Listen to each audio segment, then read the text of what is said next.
Welcome to the podcast of School Beyond Limitations. In this podcast, you will learn how to guide your child through their school life with the intention to help them find their unique essence that will allow your daughter, your son to live a fulfilled and meaningful life. Hello, everyone. Welcome to our, I lost count, 14th episode of this podcast show. And once again, it's me, Nayeef and Martina Geromin here with us. And we will talk about today what is that one thing that is not working in the conventional setting and how the competitive classroom culture may demotivate a student to moving forward. So, Martina, would you like to start? Yes, Nayeef, of course, there are more factors that are not working in the conventional setting. But as you mentioned, it's one of those factors is certainly this competitive approach to learning, where students basically feel and experience being graded constantly with regards to their intake and memorization of content, right? So, which means that they bulimically learn, basically, yeah? They learn and then they see themselves that they need to compete and need to achieve a certain grade because otherwise they are not worthwhile. And instead of encouraging the students to collaborate and encouraging the students to see learning as a craft that is much more powerful when done together, they see learning as something that is more related to memorizing and studying and isolating themselves from others rather than being part of the team.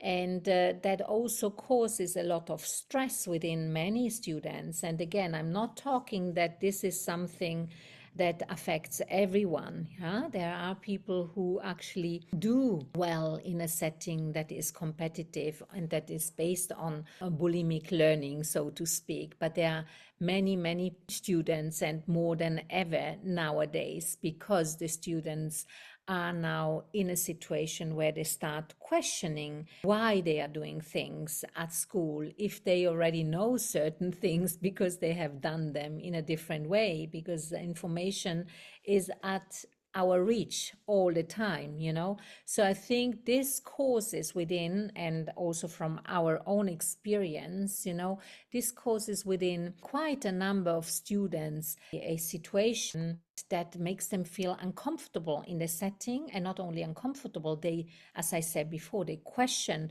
why they are doing these things. And so they start not participating anymore in the learning. They start to avoid the learning. They start to see learning from an angle of studying, from an angle of memorizing without any meaning, and then they start stopping, and this moving away from it. Yeah, and this is what we constantly experience when we talk to students who reach us, and I think you've been one of those students yourself.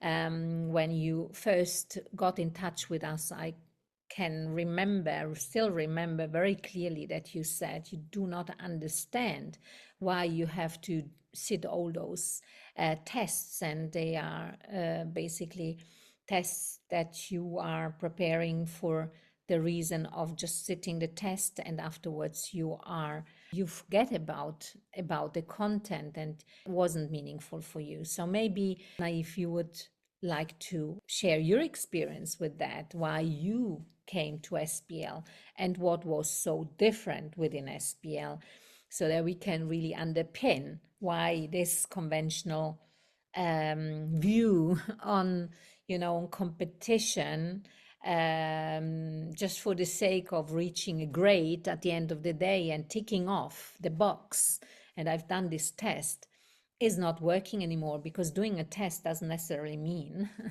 that I'm competent in it necessarily. I'm not saying that all the people who are doing it are not competent at the end of the day, but we need to look at it from a critical point of view, I think. Yeah, absolutely, Martina. I think you're completely right on that. And one of the biggest reasons why I got in touch with SPL was because of the very thing you mentioned. It wasn't working. whenever I used to hear the word learning, I only sort of like saw it equivalent to academic studies and memorizing only.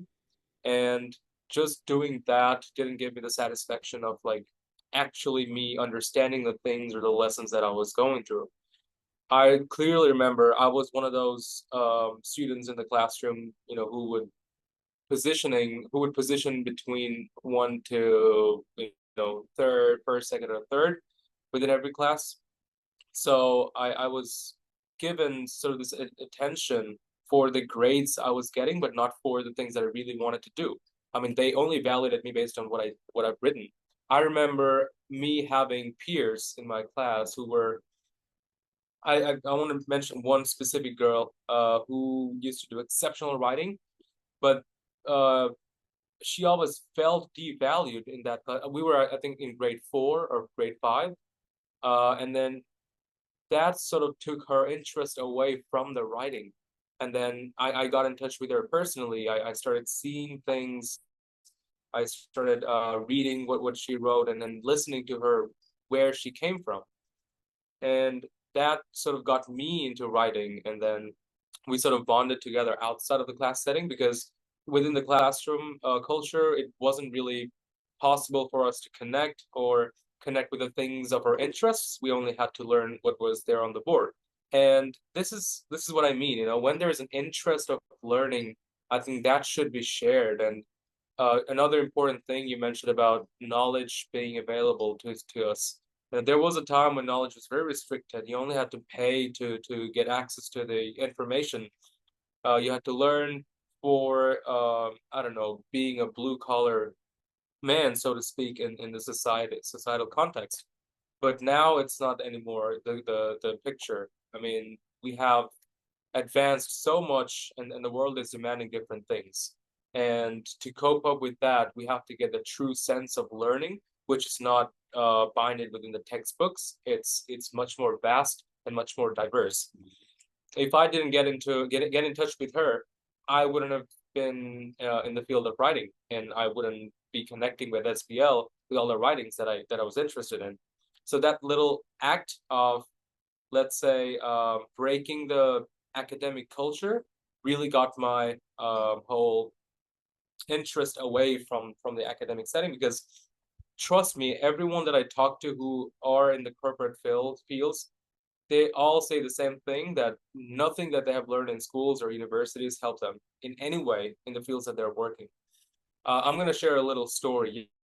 Yesterday, I was in a meeting with one of the pharmacists, and uh, he was sharing his story that when he got into university learning pharmaceuticals, he always tried to avoid the textbooks and the whole classroom. He never attended the classes properly. He never did the learning because he thought that the books that he was reading wasn't really necessarily helping his vision, which was to create medicines with an alternative method that would not contain any harmful materials.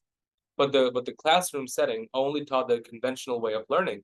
So then when he got to his career, the beginning of his career, you have the bosses, you have the people, the authority over you. They all asked him to create because he creates medicines, right? He formulates them with something elements and medicines. Those are banned because they're so harmful for us. And he was asked to create and formulate medicines with those, and he did not want to do that because he thought that the thing that I'm making, it should be for my family, and if I don't want to feed my family with things that are banned, that are harmful, so he stopped working in the conventional way. He was the first man to introduce the naturalized medicine concept in Bangladesh. And this sort of took the whole industry to a different level because now everybody is thinking alternative to the conventional setting. And that one little vision of serving people with things outside of the conventional setting, I'm not talking academics now, I'm talking like the conventional mindset of society that, this is the only way of going, really changed the consumption of medicine in today's society in our country. And this is inspiring for me because you see, if would have followed the very same thing that others did, we wouldn't have this way of thinking differently to medicines. And we have to have a vast understanding of things, and that only comes from the deeper understanding of ourselves. And that notion of understanding ourselves is not portrayed in the conventional setting or in the traditional schools. And I think once you let a student understand themselves, they eventually come out with what they're possessing inside, and you don't have to have a system to be followed. Rather, you have a system created by the students themselves for themselves that will, contribute to the society as a whole. Yes, Naive, and I think this takes us towards what we are doing at SPL, right? I mean, this is exactly what we are here for at SPL, that we actually encourage our students to think critically, to find their own inner calling, their essence, and to follow their interests, and to understand that in collaboration with others, you can go beyond the conventional thinking, because all the conventional thinking has been created by human beings, and those human beings, sometimes they've been created on an authoritarian kind of hierarchy, right? So we say there's something within each individual, and competition, we don't negate competition. We talk about competition with oneself. Yeah, with oneself. Have I done my best? Did I really extrapolate everything which is within myself? Did I ask the right provoking questions? Am I able to, or willing to work with others? And as you just rightly said about this story, I really, appreciate you sharing this story, because it reminds me of what you were doing before you joined SPL, because you were critically reflecting on what you've been doing in your school, and you were talking about your peer who had a love for writing, but within the school setting she lost the love for writing, because instead of encouraging, it was the focus was on the mistakes that she most likely was doing, or not giving her the time. I don't know what the reason was, but there's always a reason, right? I don't have the time. You need to fill the boxes, as we said before. But if you have a setting that supports you, and I know, Nayeef, that you have written your own book, and which you sent also over to me, your poems and your photos and your paintings as well, which is beautiful. So you created something new. And you also mentioned about the mindset. It's a different mindset. Yes. If I look competition from a different point of view, with a different mindset, then competition is not against others, it's for others. You also mentioned about serving. The pharmacist you were talking about, he was asking the question to himself, would I do that for my own family? And these are powerful questions. That's based on humanity, that's based on real service. And yeah, this is what we certainly also aim to do at SPL, at School Beyond Limitations. So that And is, yeah, please, Naive. and I do want to mention a few things. First of all, the mindset you talked about competition. I don't necessarily think it should be about competition. I think it should be about challenges. Let's use a different word for this. My challenge is to become the best version of myself, and then try to contribute something to me and to the people around me and to the society. Our goal should be that. It's not a competition like, okay, did I do bad yesterday? I should do this because this is what's been demanded for me, or this is what others are doing. So that sort of mindset really kills your understanding of purpose. My purpose is not competing with even myself. My purpose is to take on the challenges, because every time everything is not going to be the same. As I always say, every circumstance is different for every people. Every regions have their own reasonings and own circumstances. So you just have to understand the world around you, and then take on the challenges to contribute something, so that you, I don't know, maybe make it better, or if it's already good, then you try to improve and think of other creative ways to sort of reshape everything if everything goes wrong. So this is what I mean. Our goal should be to pass on this message. This world is not for anyone to compete repeat, this land is not a land of competition. This land is about unity. We should be holding hands together, take on the challenges that comes our way. Everybody has their own essence and own uniqueness to contribute with, and we should just take on that and find our purpose and act accordingly. And with the school setting, I mean, I just want to go back to the story. I was too excited to share, so maybe I was juggling a little too much of thoughts. That girl that I was with, she may not have been the best in terms of memorizing what was being taught and then writing on exams and getting good grades, but she was an exceptional writer. And I deeply feel upset. I don't have any connections with her anymore, and yeah, but I deeply feel upset that the school or anyone around her was unable to identify what she was holding inside her. I really hope that she does the best and she found her own purpose in life. But this is what I mean. I mean, people like them do lose over time themselves because of the competition or competitive environment that gets created artificially, and this is not natural. Even the pharmacist that I was talking about, I mean, he asked real questions and he had to challenge the system.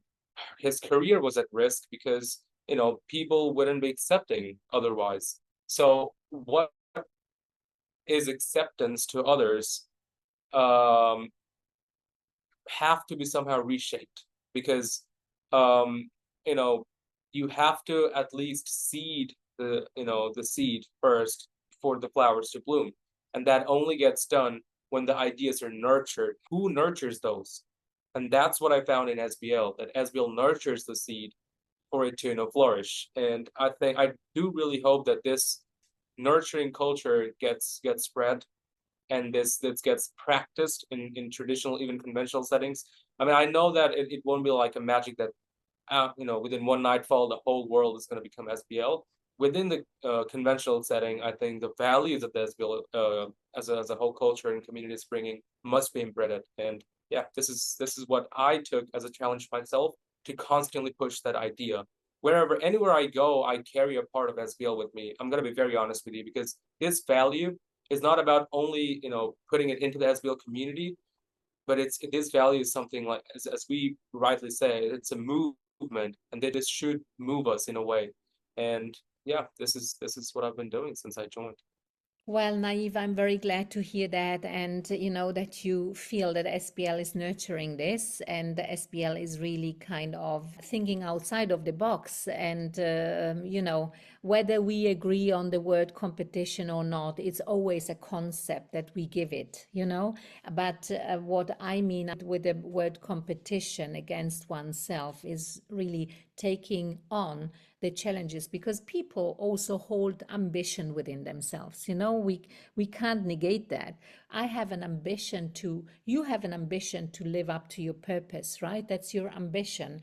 And you will do anything to make that happen, to serve to the community. You talk about unity, and this is what SPL stands for. And in that sense, I basically do anything to actually see that there are challenges, but I can go beyond those challenges, and I can constantly question, have I done really everything? That's not being mean with oneself. It's about, have I really looked into any possibility? Have I been open to think in unconventional ways? I've been open to think, to ask those questions that are needed to make me move forward or sidewards for the time being? And have I been ready to actually go ahead anyways, even if 99 people out of 100 say no, what are you doing is nonsense?